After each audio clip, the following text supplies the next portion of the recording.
Welcome back. Most people would tell you with a lot of confidence that the 2015 elections have been the freest and fairest elections Nigerians have had since the return of democracy in 1999. And that is largely due to the fact that technology had a huge role to play in that, especially social media.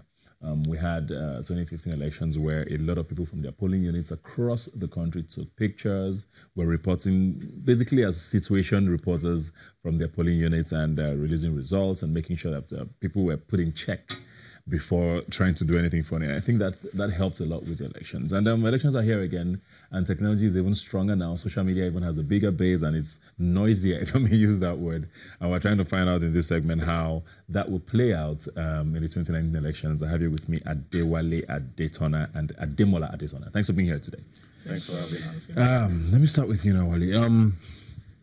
Like I said, 2015 was an interesting time for social media. I remember how Twitter was. People had hashtags. People were reporting from their polling units. I don't know, have you seen an improvement from that going to 2019 now? And is it even more reliable? Because there are people who also said it could also be a cesspool of fake news. So, I mean, we're going to get to that at some point. But what kind of trends are you seeing as the elections are coming? Thank you. I think the 2015 general election has set a kind of precedent for upcoming elections in the country. The fact is, digital media has revolutionized the way we interact and engage as a people. People now can use social media as a tool to reach millions of people at once. Before the advent of social media, what most political aspirants have is traditional media. They only have, say, the likes of TV, radio, print, and out of home, that's billboard for those that can afford it.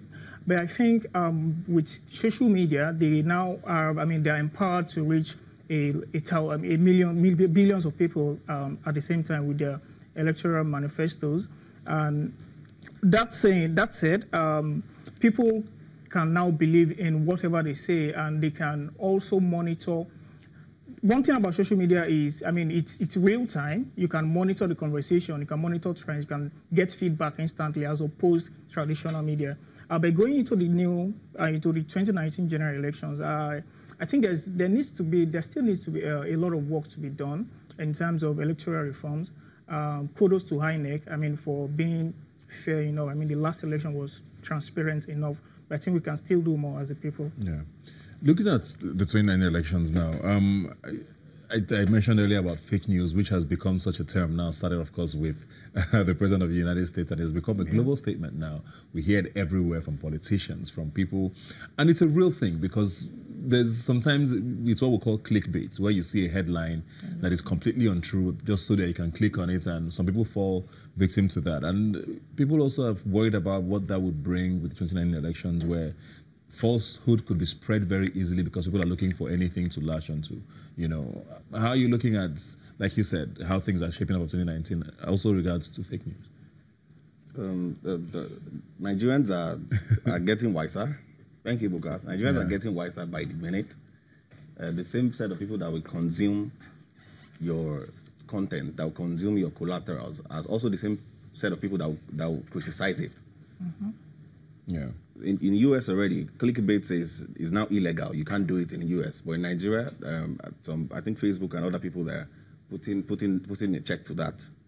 Because they did some summit recently, and it's all about fake news and how to curb it. So it's your own thought responsibility when you consume it, whether to believe it or not. Yeah. So when you see a fake result or a fake news, or when you divulge one, the people that you are diverging to, things have changed. Like I said, they are smarter than you, so they know where to go and check. They know where to go and double check whether you are saying the truth or not. So it's left for you as a divulger and as a consumer. Do you think social media is overrated though? Because you look at the Nigerian population is close to 200 million. Yeah. Voting age is probably about half that, give or take. Social media has roughly 10, 15 million people put together. If you look at it in the context of Nigeria, the most powerful place, of course, being Twitter, where there's probably about 5 to 7 million people who are active Twitter users. Is that a true reflection then? Because we tend to talk about social media a lot, but is it really that powerful or important? Yes, it is. But apart from the social media participation, you should also not undermine the place of community participation. There's a party that won online recently. They were winning online. And when the actual result, I'm not going to mention. And when the actual result came out, they had about maybe 10 votes. So it is now, things have changed, like I've been saying. Things have changed. Let's say in the US recently, the people that won the election, that actively participated in the elections, were the millennials, the people from 18 to 40. So these people are the important people. So you need to separate them. We cannot separate them enough, but the 18 to 40, the millennials, those are your demography. So if you have those right people that you're divulging your information to them, then you're good to go. Yeah.